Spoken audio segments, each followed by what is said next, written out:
আল্লাহ তাআলা যে কিতাব আমাদেরকে দিয়েছে, এই কিতাব যদি আমরা না জানি, না বুঝি, যদি না পড়ি, এই কোরআনে আল্লাহ তাআলা কোনটা হালাল, কোনটা হারাম, কোনটা নিষেধ, কোনটা আদেশ, কোন দিকে চলতে বলেছেন, কোন দিকে চলতে বলেন নাই, সব কিছু বলে দিয়েছে। সেটা যদি না বুঝি তাহলে হবে? এবং এইটা যদি জমিনে বাস্তবায়ন না করি তাহলে কি সবাই মানবে? এজন্য আমাদের কাজ করতে হবে না? আল্লাহ তাআলা আমাদের এই কোরআনের কাজ জমিনের মধ্যে করার তৌফিক দান করুন। সকলে বলুন আমিন। আজকে প্রধানমন্ত্রী বিষয় নিয়ে গুরুত্বপূর্ণ একটা বিষয় যেটা আমরা সবসময় আদায় করি, কিন্তু অনেকে আমরা করি না। কেউ গুরুত্ব নিয়ে করি, কেউ অবহেলার সহিত করি। কেউ এটা করলে মজা পায়, কেউ মজা পায় না। কেউ কামিয়াব হই, কেউ কামিয়াব হই না। সেটা হলো নামাজ। কি নামাজ? নামাজের বিষয় অত্যন্ত গুরুত্বপূর্ণ একটা বিষয়, যেটা আমরা খুবই উদাসীন।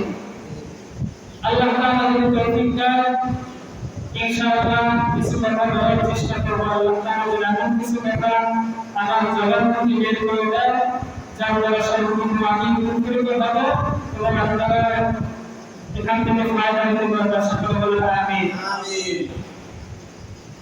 সালাত, সালাত মানে আরবি শব্দ। আমরা বাংলা ভাষায় প্রচলিত নামাজ, কিন্তু মূলত এটা ফার্সি শব্দ। সালাত শব্দের আরবিক অর্থ হলো ক্ষমা চাওয়া, প্রার্থনা করা, নতজানু হওয়া, বিনয়ী হওয়া, আল্লাহর সামনে সিজদা করা, এটাকে সালাত বলা হয়। সালাত হচ্ছে সর্বোত্তম ইবাদত। মুসলমানদের ইবাদতের মধ্যে সর্বোত্তম ইবাদত হচ্ছে কি?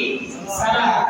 ইসলামী পরিভাষায় ঈমান আনার পরে সর্বোত্তম ও সর্বশ্রেষ্ঠ ইবাদত হচ্ছে সালাত। কি? সালাত, নামাজ। ঈমান আনার পর প্রধান দায়িত্ব হলো একজন মুসলমানের সর্বপ্রথম সালাত প্রতিষ্ঠা করা। কি করা? সালাত প্রতিষ্ঠা করা। এটা আমার কথা না, আল্লাহ তাআলার কথা। ঈমান আনার পরে বালেগ ব্যক্তি, পুরুষ এবং মহিলা, আকলওয়ালা ব্যক্তি, মানে যার মেধা সেন্স, যে সুস্থ মস্তিষ্ক একজন মানুষ, তার উপর সালাত তাসুদ আল্লাহ তাআলা ফরজ করে দিয়েছেন। অবশ্যই অবশ্যই আদায় করতে হবে। এখানে কোনো ধরনের লুকোচুরি নাই, কোনো ধরনের ছুটি নাই। নামাজে ছুটি আছে? নামাজে কিন্তু কোনো ছুটি নাই। এজন্য ইমাম সাহেব সহজে ছুটি নিতে পারে না, কারণ নামাজের কোনো নাম নাই। নিজে গেলে অন্য কিছুতে দিন দেখতে হয়। শুক্রবার আর গুরুত্বপূর্ণ দিন হয়ে যায়, কোনো ছুটি নাই নামাজের মধ্যে। নামাজ এমন একটি বিষয় আল্লাহ তাআলা আমাদের জন্য ফরজ করে দিয়েছে। মিরাজের মধ্যে রাসূল সাল্লাল্লাহু আলাইহি ওয়াসাল্লাম যখন গিয়েছেন, তখন তার কাছে উম্মতে মুহাম্মাদের উপর আল্লাহ তাআলা তাসুদ নামাজ ফরজ করে দিয়েছেন, যে যুগে যুগে কিয়ামত পর্যন্ত যত মানুষ আসবে, প্রত্যেক নর এবং নারী মুসলমানের উপর আমি আল্লাহ তাআলা তাসুদ সালাত ফরজ করে দিলাম। অবশ্যই আদায় করতে হবে। এখানে কোনো ধরনের ফাঁকি দেওয়া চলবে না। ঈমান আনার পরে প্রত্যেকটা মুসলমান সর্বপ্রথম ইবাদত, শ্রেষ্ঠ ইবাদত হচ্ছে নামাজ। এটা সালাতের পরিচয় বলা।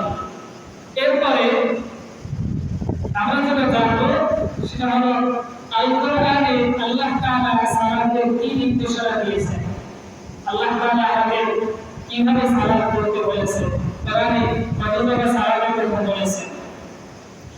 আল্লাহ তাআলা কোরআনের মধ্যে ৮২ টার উপরে সালাতের কথা বলেছেন। তোমরা সালাত প্রতিষ্ঠা করো, সালাত প্রতিষ্ঠা করো। যেখানে সালাতের কথা বলেছে আবার আল্লাহ সেখানে যাকাতের কথা বলেছে। যাকাত দাও, কারণ তোমাদেরকে আমি যে মাল দিয়েছি সেটা তোমরা আল্লাহর রাস্তায় ব্যয় করো। কারণ এটা তোমাকে আমি আমাদের সুযোগ দিয়েছি যে দেখি তুমি এটা কেমন ভাবে ভক্ষণ করো বা কেমন পথে ব্যয় করো, ভালো পথে ব্যয় করো এবং খারাপ পথে ব্যয় করো। এজন্য যেখানে আল্লাহ তাআলা নামাজের কথা বলেছেন সেখানে যাকাতের কথা বলেছেন। এজন্য নামাজ খুবই একটা গুরুত্বপূর্ণ বিষয়। আল্লাহ রাব্বুল আলামিন সূরা আল-বাকারা 3 নম্বর আয়াতে রাব্বুল আলামিন বলে দিয়েছেন, আল্লাযীনা ইউমিনুনা বিল গায়বি ওয়া ইউকিমুনাস সালাতা ওয়া মিম্মা রাযাকনাহুম ইউনফিকুন।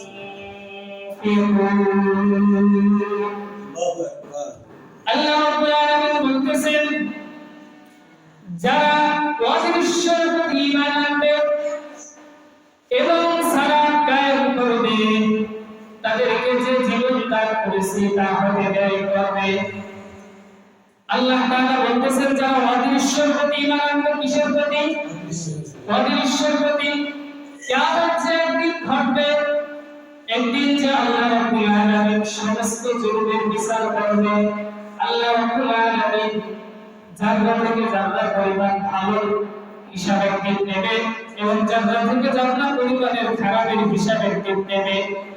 কয়েকত সালাত আল্লাহ তাআলা যে তোমার উপর ফরজ করেছে, তুমি কয়েকত করেছো, আল্লাহ রাব্বুল আলামিন কয়েকটাকে হালাল করেছে, তুমি কয়েকটা হারাম ভাবে মেনেছো কিনা? আল্লাহ তাআলা যেটাকে হারাম করেছে, তুমি কয়েকটা হারাম ভাবে মেনে নিয়েছো কিনা? আল্লাহ রাব্বুল আলামিন বলেছেন এইভাবে চলো, তুমি কি এইভাবে চলছো নাকি অন্যভাবে চলছো?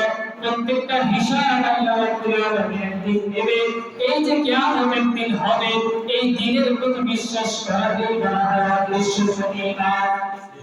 শুধু তাই নয়, ফেরেশতারা যে আছে, তারা যে আমাদের উপর নজর রাখতেছে, তাদেরকে যে আল্লাহ তাআলা দায়িত্ব দিয়েছে, তাদের দ্বারা যে আল্লাহ তাআলা এই পৃথিবীটাকে সুন্দরভাবে পরিচালিত করতেছে, ফেরেশতারা যে আছে এবং রাসূল এবং নবীদেরকে আল্লাহ তাআলা যে পাঠিয়েছিল এবং 104 খানা যে আল্লাহ তাআলা সহিবা জমিনের মধ্যে পাঠিয়েছিল, তার মধ্যে গুরুত্বপূর্ণ 4 খানা যে কিতাব আল্লাহ তাআলা পাঠিয়েছিল, এর প্রতি যদি ঈমান আনে, ওইটাকে বলা হয় অবিশ্বাস প্রতি ঈমান।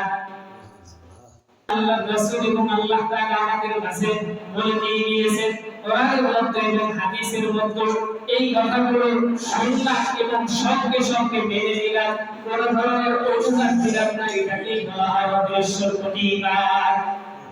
শুধু তাই না, আল্লাহ তাআলা বলেছেন তোমরা সালাত কায়েম করো। অবিশ্বাস প্রতি ঈমান আনার পরে কি করতে হবে? সালাত কায়েম করতে হবে। জমিনের মধ্যে তোমরা সালাত প্রতিষ্ঠা করো, তুমি নিজে সালাত আদায় করো এবং তোমার আশেপাশে যারা আছে তাদেরকে সালাত করতে বলো। এরপরে আল্লাহ রাব্বুল আলামিন বলেছেন, তোমাদেরকে যে জীবন দান করেছি, এই জীবন থেকে আমি আল্লাহর কাছ থেকে আয় করো। আমাদেরকে আল্লাহ তাআলা যা কিছু দিয়েছে, যে ভাব সন্তান, যে মাল সন্তান যা কিছু দিয়েছে না কেন, সব কিছু আল্লাহ তাআলা বলেছেন যে তোমরা কি আমার রাস্তায় আয় করো, আমি দেখো। আপনার সন্তান দিয়েছে আল্লাহ তাআলা, সন্তানটা আল্লাহ তাআলা আপনার কাছে আমানত স্বরূপ দিয়েছে। ওই সন্তানকে আপনি শুধু দুনিয়ার পিছনে ব্যয় করতেছেন না, আখিরাতের জন্য কিছু কাজে লাগাচ্ছেন, সেটা আল্লাহ তাআলা দেখবেন। আল্লাহ তাআলা আইনের জন্য কি আপনার সন্তানকে জমিনের মধ্যে আপনি তুলে দিয়েছেন নাকি শুধু জমিনের ভোগ বিলাসের জন্য তুলে দিয়েছেন, আল্লাহ তাআলা দেখবেন। আপনাকে যে সম্পদ দিয়েছেন, এই সম্পদ থেকে আপনি কি আল্লাহর রাস্তায় ব্যয় করতেছেন না শুধু নিজে ভোগ করতেছেন, এটা আল্লাহ তাআলা দেখবেন। আল্লাহ তাআলা যে আপনাকে পা দিয়েছে, হাত দিয়েছে, চোখ দিয়েছে, যে পুরো বডির মধ্যে যত নিয়ামত আল্লাহ তাআলা দিয়েছে, এই নিয়ামতগুলো শুধু নিজে ব্যবহার করতেছেন না, আল্লাহর রাস্তায় ব্যয় করতেছেন, আল্লাহ তাআলা সেই জিনিসগুলো দেখবে। এই প্রত্যেকটা বিষয়ে যে পেয়ে যায় তাকে বলা হয়েছে আল্লাযীনা ইউমিনুনা বিল গায়বি ওয়া ইউকিমুনাস সালাত ওয়া মিম্মা রাযাকনাহুম ইউনফিকুন। যে যা আমি আল্লাহ তাআলা অদৃশ্য প্রতি ঈমান আনবে এবং সালাত কায়েম করবে, জমিনের মধ্যে প্রতিষ্ঠা করবে এবং আমি যে তাকে মাল দিয়েছি তা আমি আল্লাহর রাস্তায় কি করবে? ব্যয় করবে। আল্লাহ রাব্বুল আলামিন বলতেছেন সূরা আল-বাকারা 45 নম্বর আয়াতে, ওয়া আকিমুস সালাতা ওয়া আতুস যাকাতা ওয়ারকাউ মা'আর রাকিব। আর সালাত সামনে অবনত হয় তাদের সাথে তোমরা অনুগত্য স্বীকার করো। কি বলতেছেন? যে তোমরা সালাত প্রতিষ্ঠা করো এবং যাকাত আদায় করো। সালাত যাকাত প্রত্যেকটা জায়গায় আল্লাহ তাআলা যেখানে সালাতের কথা বলছে সেখানে যাকাতের কথা বলছে, যাকাতের আইনের কথা বলছে। এবং যারা আমি আল্লাহ তাআলার পথে অনুগত হয়েছে, স্বীকার করেছে, রত হয়েছে, তোমরা তাদের পথটা মেনে নাও। এক ভূমি হয়ে তোমরা অন্য পথে চলো না, তাহলে তোমরা কিয়ামতের দিন ধরা খেয়ে যাবে। যারা আমি আল্লাহর রাস্তায় কোরআনের কাজ করতেছে, তোমরা তাদেরকে সাপোর্ট করো, ভালোবাসো, কিন্তু তোমরা তাদেরকে বিরোধিতা করো না। আল্লাহ তাআলা এই কথা এখানে বলছে যে ওয়ারকাউ মা'আর রাকিঈন, যে তাদের সাথে তোমরা অনুগত স্বীকার করো। তোমরা তাদের সাথে কি করো? অনুগত স্বীকার করো। যারা আমি আল্লাহর রাস্তায় নত হয়েছে তাদের সাথে তোমরা অনুগত স্বীকার করো।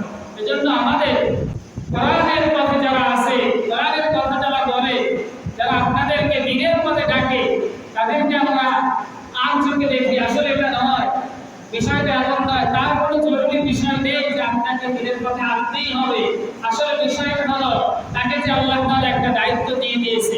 আমার কোনো প্রয়োজন নাই যে আপনাকে প্রতি জুমায় এখানে বসে বসে কথা বলতে হবে দ্বীনের কথা এবং ওইটা মানাতেই হবে, এরকম কোনো বিষয় না। আসলে বিষয়টা হচ্ছে আল্লাহ তাআলা এটা আমাদের একটা দায়িত্ব দিয়ে জমিনের মধ্যে পাঠিয়েছে। এজন্য আল্লাহর দায়িত্ব যদি আমরা পালন না করি ধরা খেয়ে যাব। বাহ্যিক দুনিয়ার মধ্যে যদি আমরা একটা দায়িত্ব পাই, ওই দায়িত্বটা যদি পালন না করি তাহলে মানুষের মাঝে জবাবদিহি করতে হয়। আর আল্লাহ যে দায়িত্ব আমাদেরকে দিয়ে দিয়েছে জমিনের মধ্যে, এই দায়িত্ব যদি আমরা পালন না করি তাহলে আল্লাহর কাছে জবাবদিহি করতে হবে না? জবাবদিহির একটা দিন আসবে না? কিয়ামত একদিন ঘটবে না? সেই দিনের প্রতি আমাদের অবশ্যই বিশ্বাস রেখে আল্লাহর পথে যারা হাঁটতেছে তাদেরকে আমরা হেল্প করবো, তাদেরকে আমরা সাহায্য করবো এবং তাদের সাথেই কাজ করার চেষ্টা করবো। সকলে বলুন ইনশাআল্লাহ। আল্লাহ রাব্বুল আলামিন বলতেছেন ইন্নাল্লাযীনা আমানু ওয়া আমিলুস সালিহাতি ওয়া আকামুস সালাত ওয়া আতুজ যাকাতা লাহুম আজরুহুম ইনদা রাব্বিহিম ওয়া লা খাউফুন আলাইহিম ওয়া লা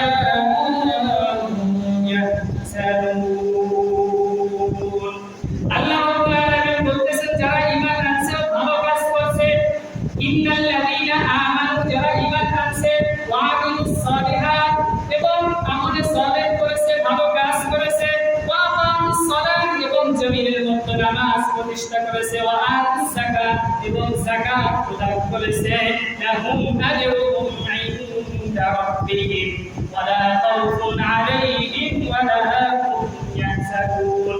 তাদের কোনো ভয় নাই এবং ওই দিন তাদের চিন্তিত হতে হবে না। কোন দিন? কিয়ামতের দিন। কিয়ামতের দিন আপনার মনে কোনো ভয় থাকবে না এবং চিন্তাও করার প্রয়োজন হবে না। কোন দিন? যেই দিন লা ইয়াতাকাল্লামুনা ইল্লা মান আযিনা লাহুর রহমান।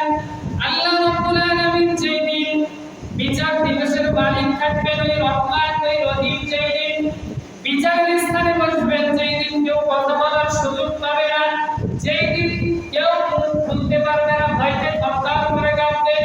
সকল মানুষগুলো দৌড়তে দৌড়তে আদম আলাইহিস সালামের কাছে যাবে। আপনি তো আমাদের আদি পিতা, প্রথম মানব যাকে আল্লাহ তাআলা প্রথম সৃষ্টি করেছিলেন সেই আদম। আপনি যদি আল্লাহর কাছে বলেন হয়তো আল্লাহ তাআলা কিছুটা বিচারটা হালকাভাবে নিতে পারে। আদম আলাইহিস সালাম বলতে আমার কাছে সম্ভব না, কারণ আমি একটা ভুল করেছিলাম, জানি না আল্লাহ তাআলা আমাকে কি রায় দেয়।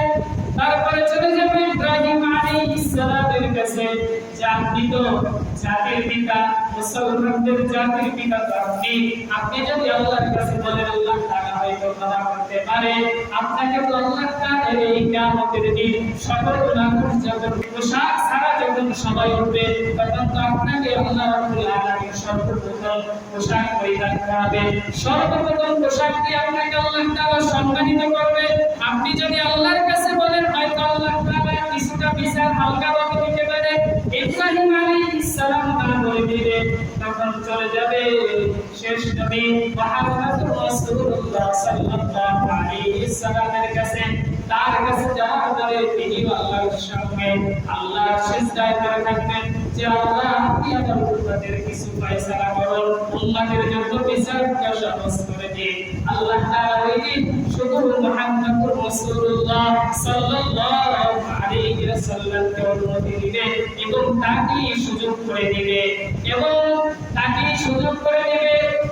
যে শাফাআত করার জন্য, মানুষের জন্য, বেঁচে নেওয়ার জন্য। কিন্তু কাদেরকে বেছে নেবে? আল্লাহর রাসূল তাদেরকে বেছে নেবে যারা ইন্নাল্লাযীনা আমানু ওয়া আমিলুস সালিহাত, ঈমান এনেছে এবং আমল সালেহ করেছে, নামাজ প্রতিষ্ঠা করেছে, যাকাত প্রদান করেছে, তাদেরকে আল্লাহর রাসূল শাফাআত করবে। শুধু তাই নয়, যারা আল্লাহর রাসূলকে পূর্ণাঙ্গ অনুসরণ করেছে। আমি আলোচনা করেছিলাম প্রথম জুমায় যে ফাত্তাবিউনি ইউহিব্বুকুমুল্লাহ, যারা আল্লাহর রাসূলকে অনুসরণ করবে আল্লাহ তাআলা তাদেরকে ভালোবাসবেন। ওয়াদা করেছেন কে? আল্লাহ তাআলা। আল্লাহর রাসূল বলেছেন সেই দিন আমি তাদেরকে শাফাআত করব যারা আমি রাসূলের পূর্ণাঙ্গ অনুসরণ করবে, যারা আমার রাসূলের প্রত্যেকটা হুকুম, প্রত্যেকটা সুন্নাত, প্রত্যেকটা আইন সুন্দরভাবে তার জীবনে বাস্তবায়ন করে নেবে। শুধু তাই নয়, আল্লাহ রাব্বুল আলামিন বলে দিয়েছেন যে তোমরা নিজে সালাত করো এবং তোমার আহাল পরিবারদেরকে সালাতের আদেশ দাও। কি দাও? আদেশ দাও। কারণ জমিনের মধ্যে আল্লাহ রাব্বুল আলামিন প্রত্যেকটা মানুষকে একটা একটা দায়িত্ব দিয়ে রেখে দিয়েছেন। প্রত্যেকের দায়িত্ব সম্পর্কে আল্লাহ তাআলা জবাবদিহি করবেন। যার দায়িত্ব যত বড় হবে, কিয়ামতের দিন তার হিসাব যত বড় হবে। এজন্য আল্লাহ রাব্বুল আলামিন বলে দিয়েছেন যে সন্তানদেরকে, তোমার ছেলেদেরকে, তোমার আহাল পরিবারদেরকে তোমরা নামাজের আদেশ দাও। শুধু নিজে নামাজ পড়ো না, নিজে ভালো কাজ করো না, নিজে যদি মসজিদের কোণায় বসে সারাদিন আল্লাহ আল্লাহ করো এবং নামাজ রোজা করো, তোমার মেয়ে যদি বিপর্যয়ে চলে, তোমার স্ত্রী যদি বিপর্যয়ে চলে, তোমার ভাই যদি সালাত আদায় না করে, তোমার বোন যদি সালাত আদায় না করে, তোমার আয়ত্তে যারা আছে তাদেরকে যদি তোমরা আল্লাহর আইনের মধ্যে না আনতে পারো, তাহলে কিয়ামতের দিন তোমরা ধরা পেয়ে যাবে। আল্লাহ রাব্বুল আলামিন বলতেছেন ওয়া'মুর আহলাকা বিস-সালাতি ওয়াসতাবির আলাইহা লা নাসআলুকা রিজকা। আপনি আপনার পরিবারদেরকে নামাজের আদেশ দেন। কাদেরকে? পরিবারদেরকে, আহালদেরকে নামাজের আদেশ দেন। ওয়াসতাবির আলাইহা, নিজেও নামাজ পড়ো। লা নাসআলুকা রিজকা, আমি তো আপনার কাছে রিজিক চাই না। লা নাসআলুকা রিজকা, আমি তো আপনার কাছে রিজিক চাই না। নাহনু নারযুকু, আমি তো আপনাকে রিজিক দিই।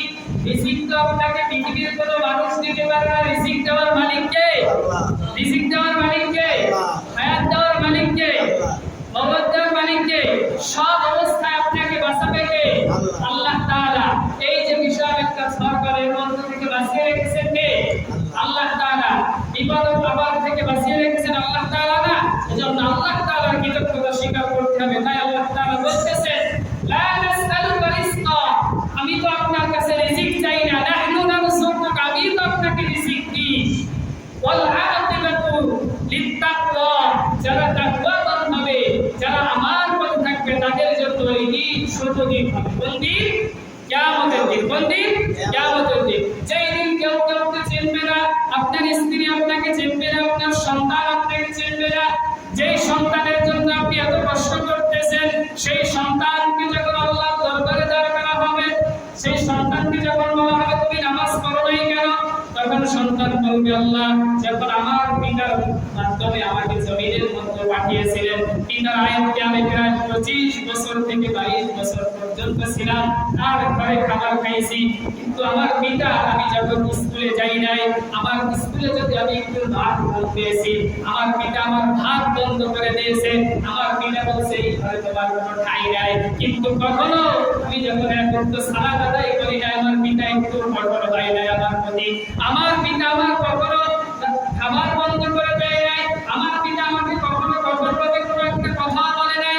আজকে ওই পিতাকে আমার কাছে নিয়ে আসেন, তখন তাআলা বলবেন ফেরেশতাদের তোমার পিতাকে নিয়ে আসো, তখন এই পিতাকে বেছে নিয়ে আসবে। পিতা যদি জান্নাতীয় হয়, সন্তান যদি জাহান্নামী হয়, ওই সন্তান বলবে এই পিতার কারণে আজকে আমি জাহান্নামী। তখন ওই পিতাকে শুয়ে দেওয়া হবে, ওই পিতার গার উপর থেকে পাড়া দিয়ে সন্তান জাহান্নামে চলে যাবে। নাউজুবিল্লাহ। এর থেকে কষ্টকর কিছু আছে? যেই পিতা যদি বাজারে অথবা রাস্তায় যদি কেউ একটা মন্দ কথা বলে, আমার গা শিহরে ওঠে, গা গরম হয়ে যায় যে আমার পিতাকে একটা খারাপ মন্দ কথা বলছে, আমার ভাইকে একটা খারাপ কথা বলছে, সেই ভাইকে আমি কিয়ামতের দিন আল্লাহর দরবারে কাঠগড়ায় আসামি হিসেবে দাঁড় করিয়ে দেব। এজন্য আপনার ছোট ভাই, আপনার আহাল পরিবার যারা আছে তাদেরকে আপনি নামাজের দিকে ডাকার চেষ্টা করেন, কারণ আল্লাহ রাব্বুল আলামিন আপনাকে কিয়ামতের দিন হিসাব চাইবে। কারণ আল্লাহ রাব্বুল আলামিন কোরআনুল কারীমে সূরা আত-তাহার 132 নম্বর আয়াতে বলে দিয়েছেন, আহলাকা, তোমার পরিবারদেরকে তোমরা সালাতের দিকে ডাকো, বিসসালাতি, নামাজের দিকে ডাকো।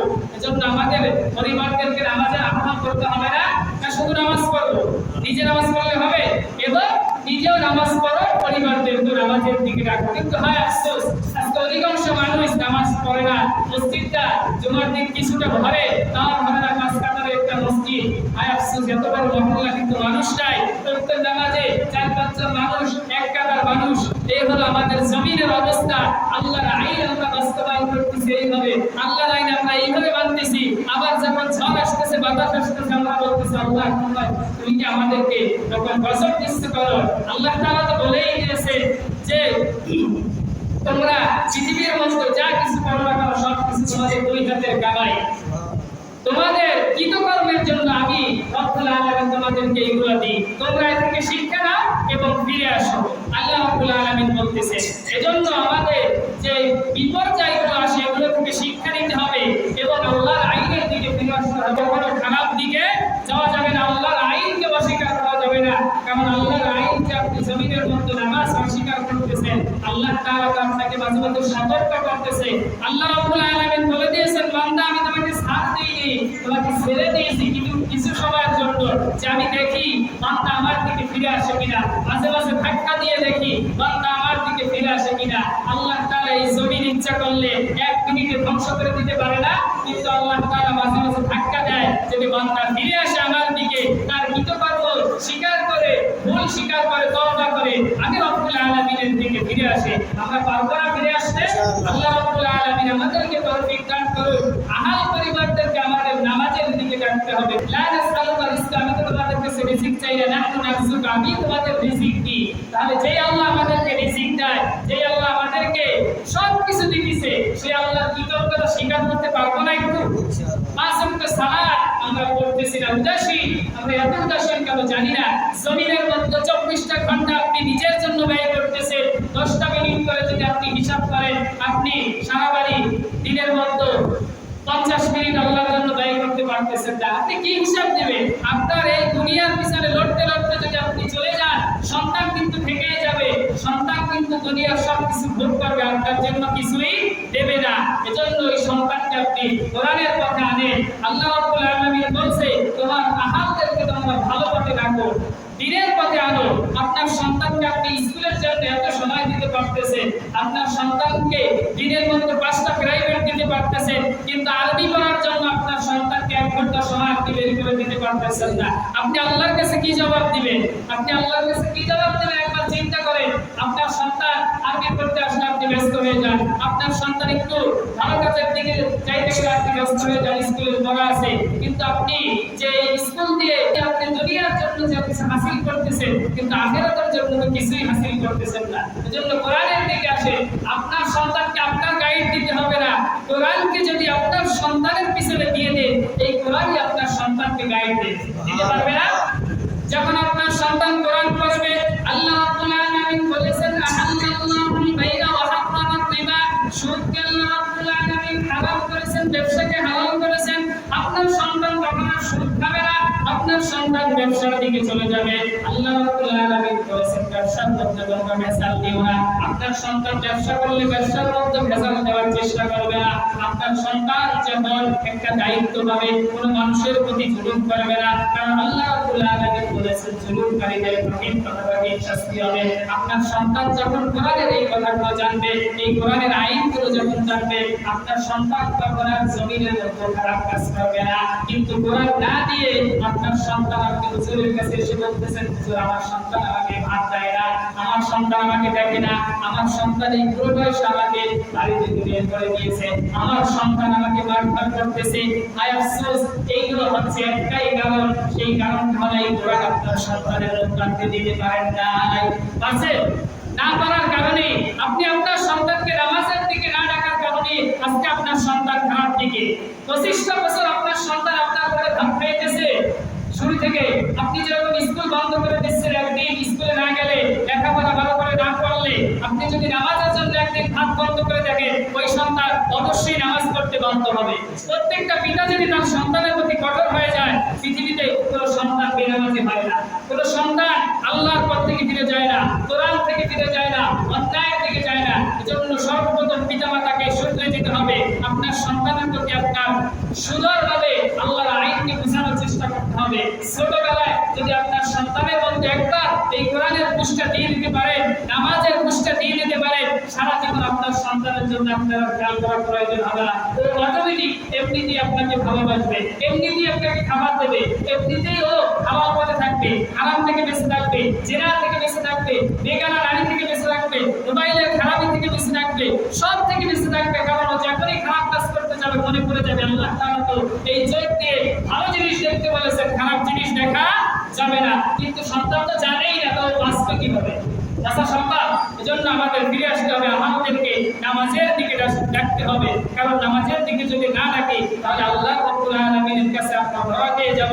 কারণ আল্লাহ রাব্বুল আলামিন তো বলেই দিয়েছেন, তোমরা তোমাদের সন্তানদেরকে নামাজের দিকে ডাকো, আহলদেরকে নামাজের দিকে ডাকো, দ্বীনের পথে ডাকো। আল্লাহ রাব্বুল আলামিন আমাদেরকে এই আমলগুলো করার তৌফিক দান করুন।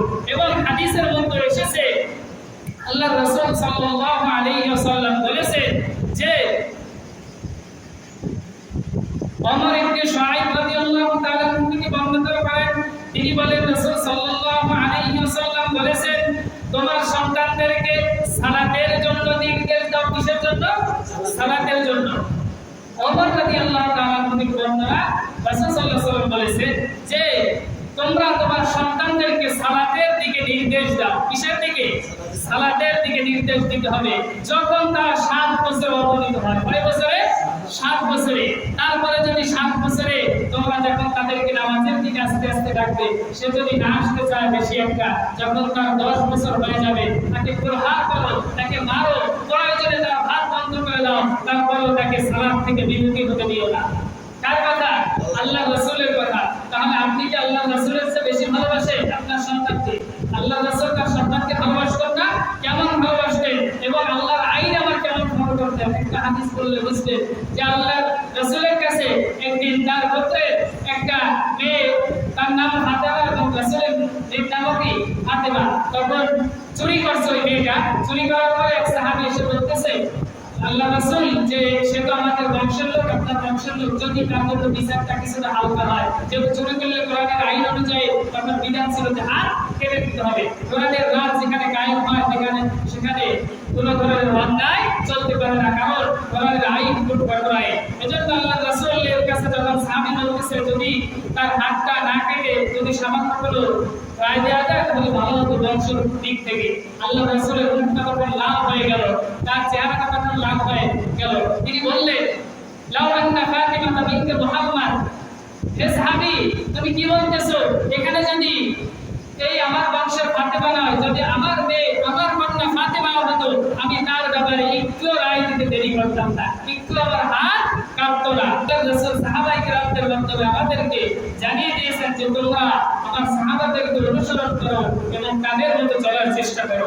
অর্থাৎ এখানে বোঝানো চাইতেছি আমি যে আপনার সন্তানকে যখন 7 বছর হবে তখন নামাজের দিকে ডাকবেন। যখন 7 বছর সে ডাকতে ডাকতে আস্তে আস্তে যখন 10 বছর হয়ে যাবে, যখন সে আসতে চাইবে না, তাকে প্রহার করুন, দরকার হলে তার হাত বন্ধ করে দেন, তাকে আপনি মানে ভয় দেয়, কিন্তু তারপরে তাকে সালাতের দিকে আহ্বান করে।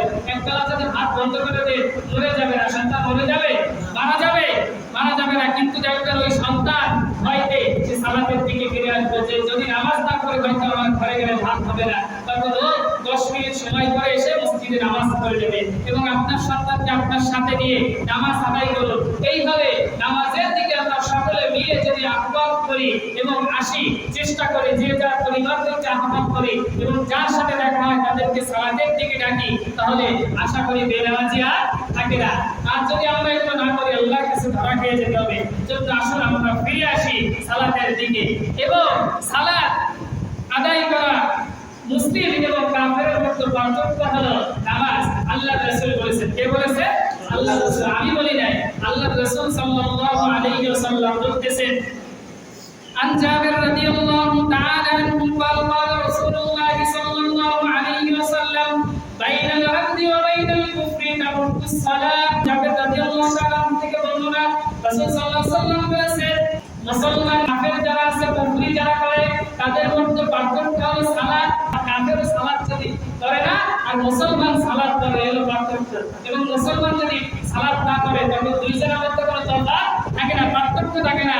ঠিক তদ্রূপ যেরকম ডাক্তারের ছেলে কখনো সব সময় ডাক্তার হতে পারে না, কারণ ডাক্তার হতে গেলে ওই ডাক্তারের জ্ঞানটা তার অর্জন করতে হয়। কখনো কখনো ডাক্তারের ছেলে কৃষক হয় না, ইঞ্জিনিয়ার ছেলে ইঞ্জিনিয়ার হতে পারে না, কারণ ওই ইঞ্জিনিয়ারের জ্ঞান তার মধ্যে নাই, ওই জ্ঞান অর্জন করা না পর্যন্ত সে ইঞ্জিনিয়ার হতে পারবে না।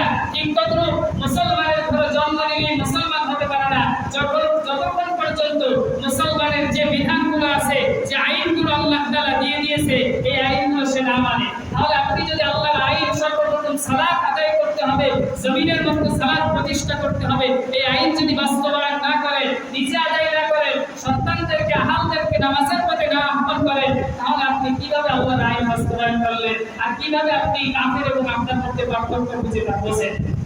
আপনার এবং কাফেরের মধ্যে কোনো পার্থক্য আছে? আছে। এজন্য আসুন আমরা 5 ওয়াক্ত সালাতের দিকে ফিরে আসি। যখন মুয়াজ্জিন সাহেব আযান দেয় ফজরে, আপনি নামাজের দিকে ফিরে আসুন। আল্লাহ তাআলা আমাদেরকে ডাকতেছে, মুয়াজ্জিন সাহেব বলতে হাইয়া আলাস সালাতু আল্লাহর দিকে আসো, আমরা আসলাম না।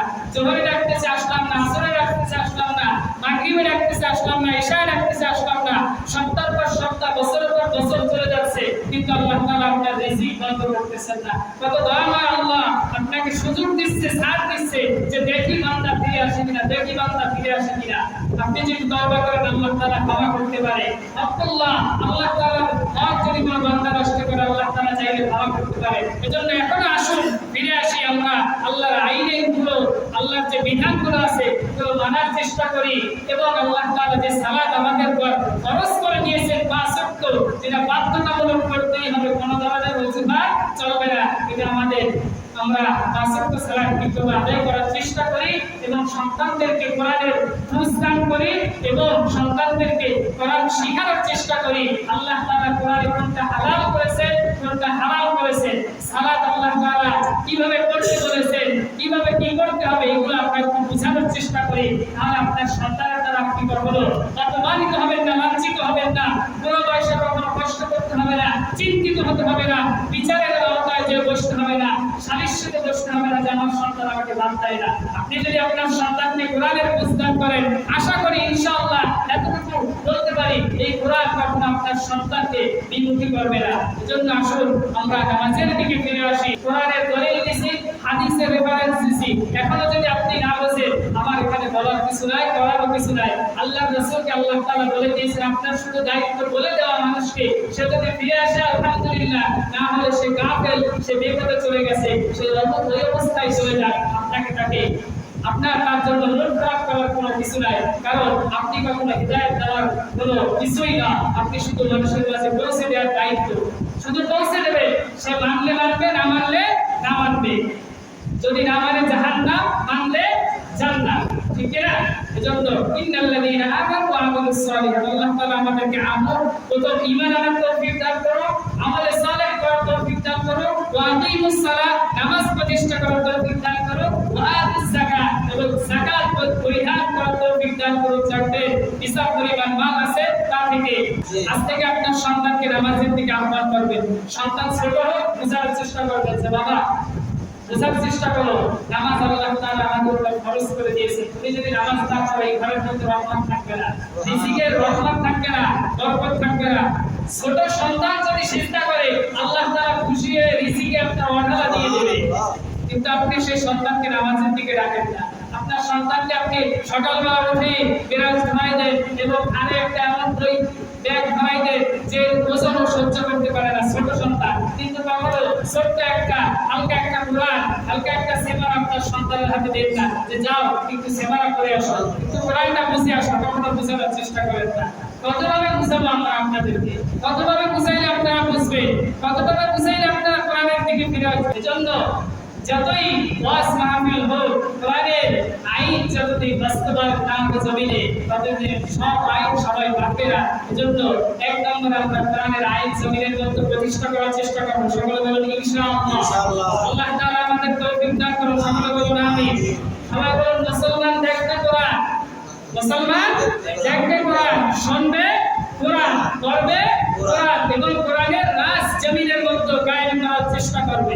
সকলে পারবে তো ইনশাআল্লাহ। এবং পাঁচ ওয়াক্ত সালাত আল্লাহ রাব্বুল আলামিন আমাদেরকে নিজেদের আদায় করার তৌফিক দান করুন। সন্তানদেরকে, আহমদেরকে, পরিবেশে যারা আছে যাদের সাথে দেখা হয় সবাইকে আহ্বান করার তৌফিক দান করুন। সকলে বলুন আমিন। ওয়া আখিরু দাওয়ানা আলহামদুলিল্লাহি রাব্বিল আলামিন। সুবহানাকা আল্লাহুম্মা ওয়া বিহামদিকা আস্তাগফিরুকা ওয়া আতুবু ইলাইক।